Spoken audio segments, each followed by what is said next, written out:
moves around that area.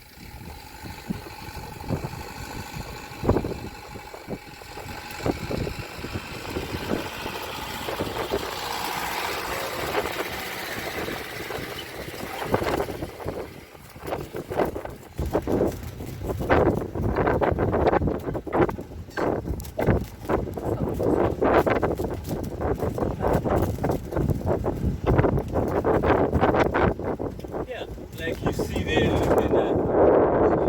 all the females, I would say, they don't have tusks. It's only the males with tusks over there.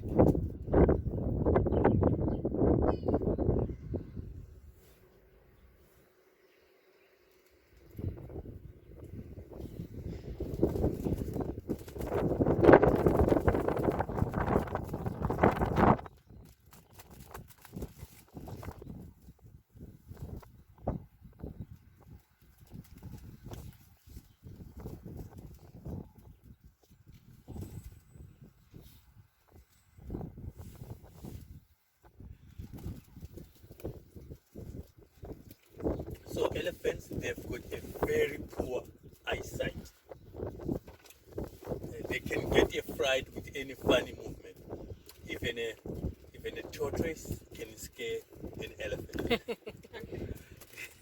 It's like in the cartoons what elephants yeah. do, they are easily to get a fright. Like any funny movement, they can run away